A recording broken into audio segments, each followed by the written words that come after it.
Hold on. I've got to wait for the little blue light. Oh, it say streaming live. Does it? Okay, well, it ain't came up on my picture yet. Oh, Hold on. And my Wi-Fi is probably really slow, but here we go.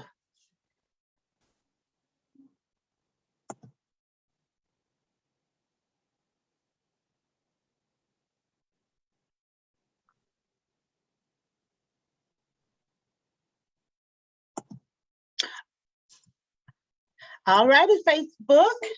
Here we go. All righty, Facebook. Here we go with this feedback. So here we go, Facebook. We are live today on our Sip and See. This is episode 5, chapter 3, The Call. I have my very, very, very, very, very, very special guest, Miss Quintina McKenzie, aka known as Tina Mac. That's my friend, and I mean my friend. I wrote about in the acknowledgments. I talk about how my grandmother told me when you find good friends to hold on to them, and she is one of those that I have held on to. We haven't known each other all of our lives, but it seems like we've known each other all of our lives, like we've been running since the cradle. But we met through our boys. Let's see, Cam and KB, right? I think it was Dante and Corey. Dante and Corey, okay, Mm-hmm. that we met at Kip 3D. Mm-hmm. They were playing basketball then. Yeah, Mm-hmm. they were playing basketball then, and they kind of started hanging out. And one thing about me, even though I had boys, they couldn't go everywhere and they couldn't be around everybody. Exactly. First thing I asked was who they mama Yeah. and where they be and what go on over there. Do I know them? Have I seen them? Before you even ask me, can you go? Because they already know the answer is going to be no. So I think me and Tina Mac kind of asked about, kind of met up a few times at the school, met her, fell in love with her. I was like, oh yeah, we're good. So I'm gonna let you finish out, introduce yourself, Tina Mac, and then we'll talk about the book. Okay, awesome. I am Tina Mac. She say I've been knowing them a long time. I guess practically raised her kids from high school till they graduated because they never left my home. They was wondering was all 5 of those kids belong to Yeah, them. absolutely. We was always in the street with all of them. We took them on their dates. We took them on their wherever they dances, all of that. We was there. We was the chaperones of all 5 of those kids, them boys that belonged in that little bitty house. We always in there. Yeah, but it do feel like we've been knowing each other for a long, like we raised them boys together. They act like we raised them together. Absolutely. Yes, and I love it. To this day, they still together. They absolutely still. I just matter of fact, Tina is a new grandmother. She has grandbabies, but this is a new grandmother. And twice. Yes. And Dante sent me some pictures yesterday. I was like, don't be stingy with the pictures. TT Keish want to see. I want to see my baby so I can see how she's growing. So to this day, I appreciate the fact of not only my boys being close, but they are all close still. Like they still talk pretty often and are around each other pretty often, and still look out for each other. And I can remember Maurice telling me that it's hard for kids to find that that kind of thing, and to have it and to go from young men and go into adulthood and being a man with it. So I appreciate that. I appreciate, just the love. I mean, not only you and Don, I can't say you without Don, but y'all whole family, like just embrace not one, 3 boys, like 3, Momo, all the cousins and the Mhm. aunties and everybody just embraced my boys as if they were, they had been knowing them all their life. And so I appreciate that. I could not have made it Yeah. through high school with 3 boys, athletes at that, and Yes. all the drama, like you said, dates and everything else, honey. I was not ready. But I thank God for y'all and having that really a village, because that's what it took. Like no issue of I didn't ever have to worry about if they were going to go without, if they were going to have something they needed and it wasn't going to be there, because I knew. I'm talking about, I remember one time we were coming from a basketball game and I had a flat tire and I was going to call roadside assistance, but just so happened Coach Don, which he ain't been that coach about 10 years, but he always be Coach Don to me, had called or was asking me something about the boys or coming to meet them to pick them up. And I told him I had a flat.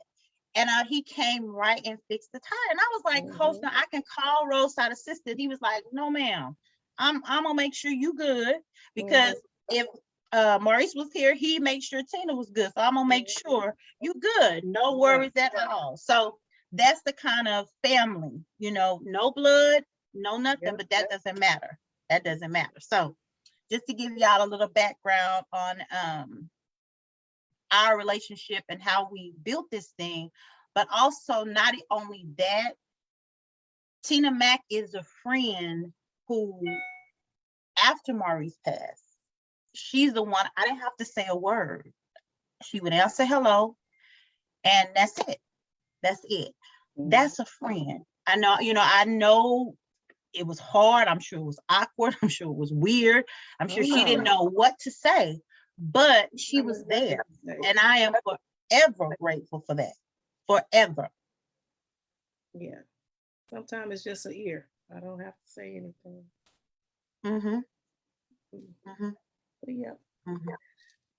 Yeah. So let's talk about the book. She told me before we came on Facebook Live, well, I don't know if I need to read this. She said, because everything in here I already know. I said, well, let's oblige them, Tina. Let's see if we can just talk about, we're going to talk about chapter 3 today, the call. Anything that stood out to you or anything either in chapter 3 or anywhere else in the book that stood out to you before we get into this chapter? Why are you laughing? What you laughing for, friend? Yeah, I know this. I'm like reading just like you told the story. I could just say that the book is just like you told me the story. So I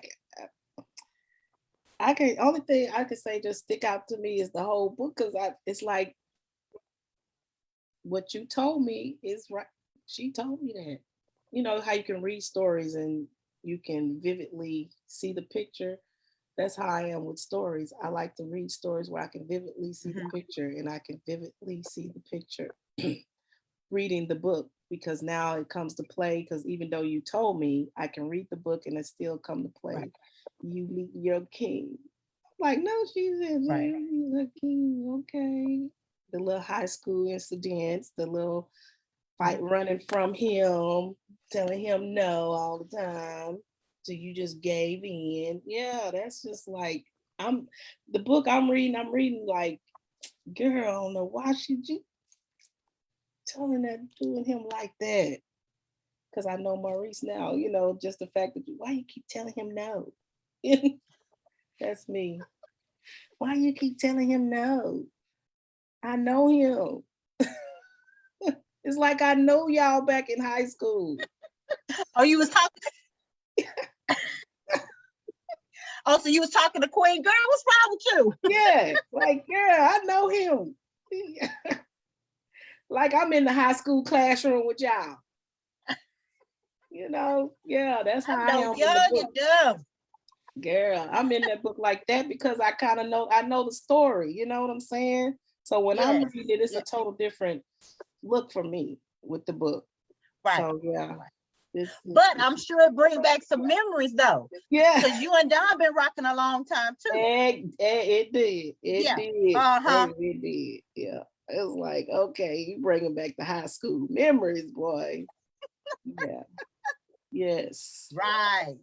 Yes, especially with the phone call. And it's crazy because being back in the same city, you know, where we originally met, I passed by periodically the house that his grandmother used to live in, and where we would, you know, go to when I was supposed to be at school, but we're not gonna talk about that. But the point of it is that you know, I see these places that we've gone and things that we've done here in the city, and it's kind of like coming full circle, you know, a lot of the time. So it is sometimes it's funny. I have to laugh because I'll think about something wild he said or did, and I'm like, this boy will not, you know, there's no way for me to forget or not to have those memories, and they're becoming more sweet than bitter. Yes, So especially I get butterflies when you come. yeah, I lost all my cool points. He just took all my cool points. You know, all my like I'm good. I can do without him. I'm hard. Good. Yeah, I'm hard.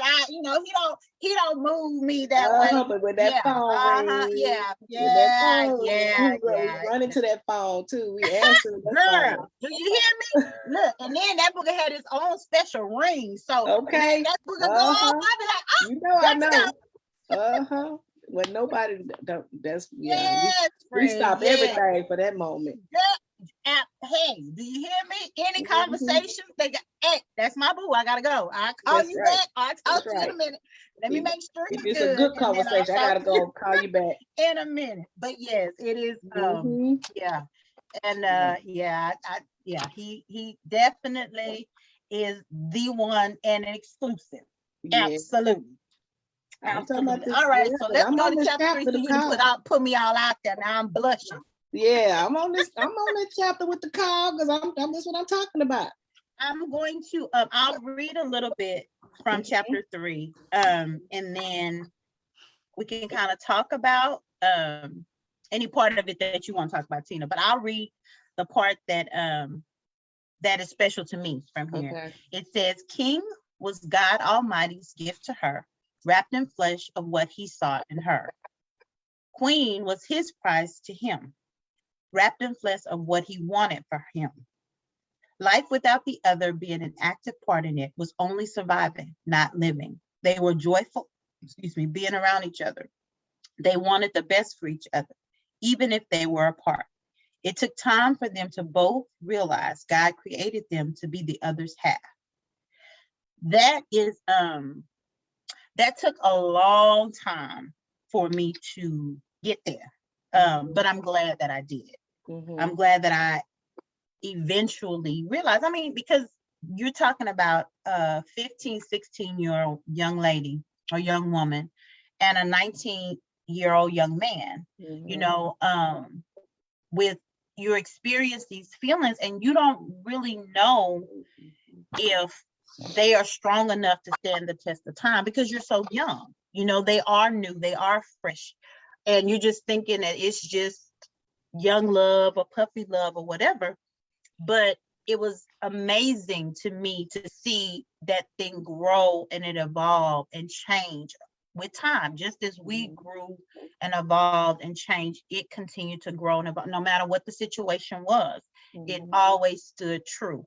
So that's my part of the book that in chapter 3 that I really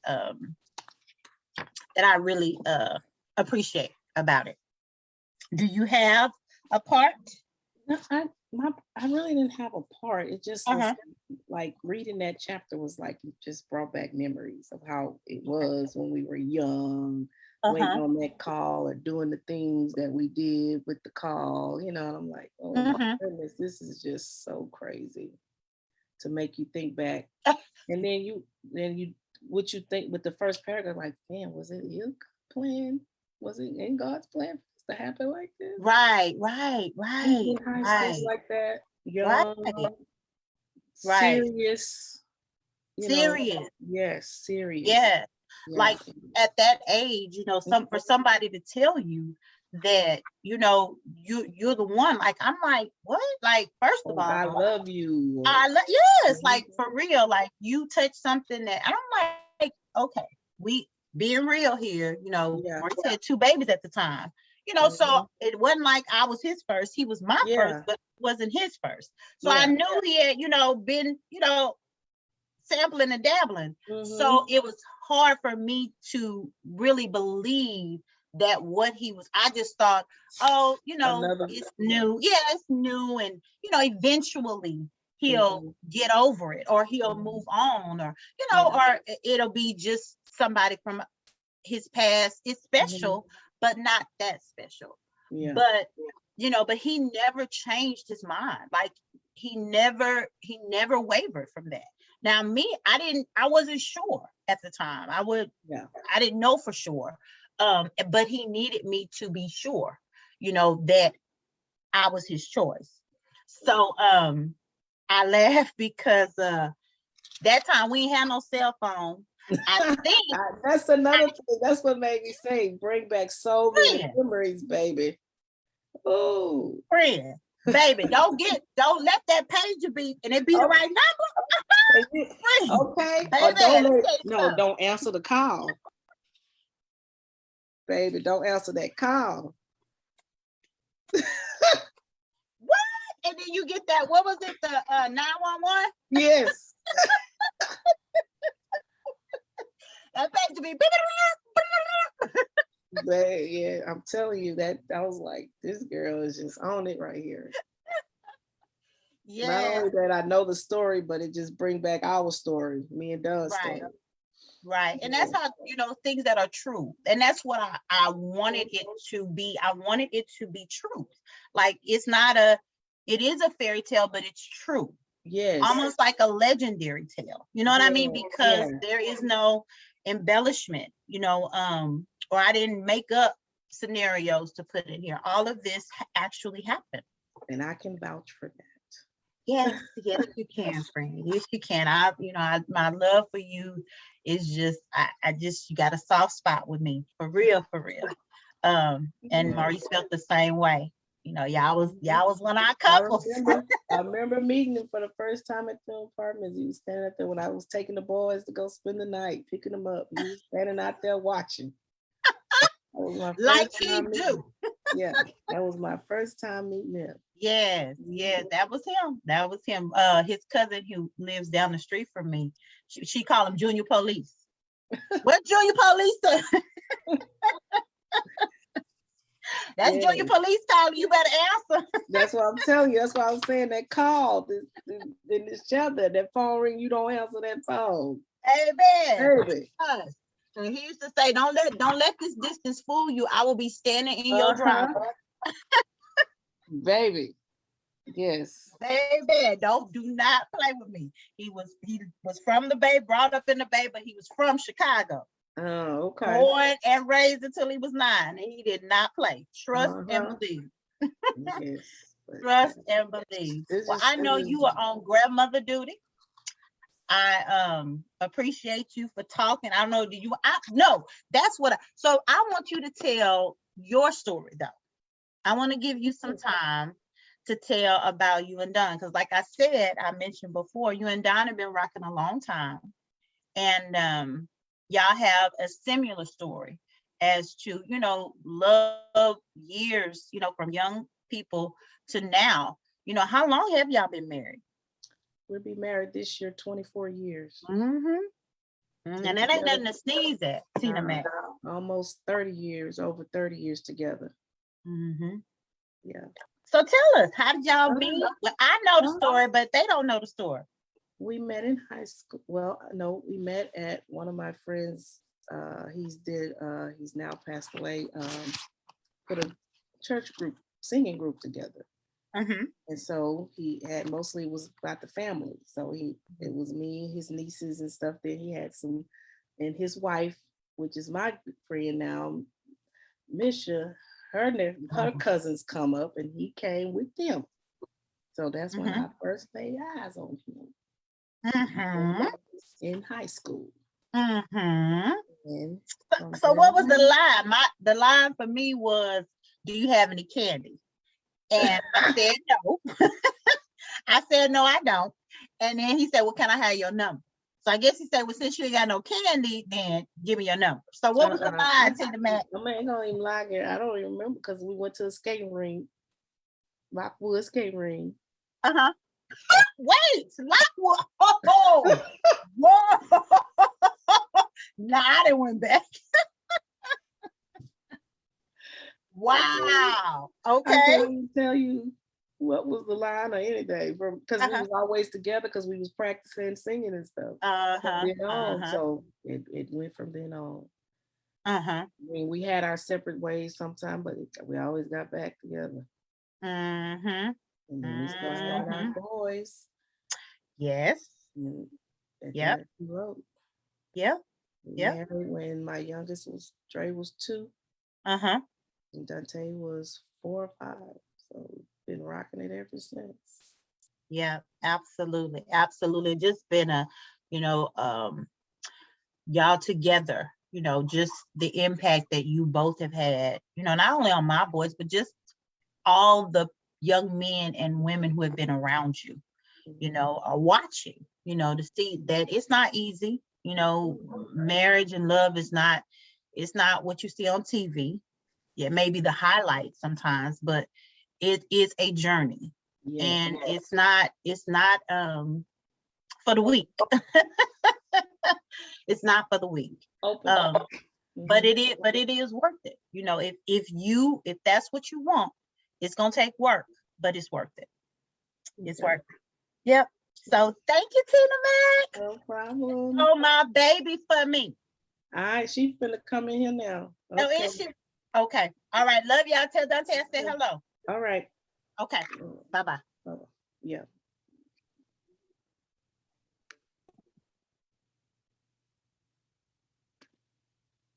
You stop the live? I don't know how this goes.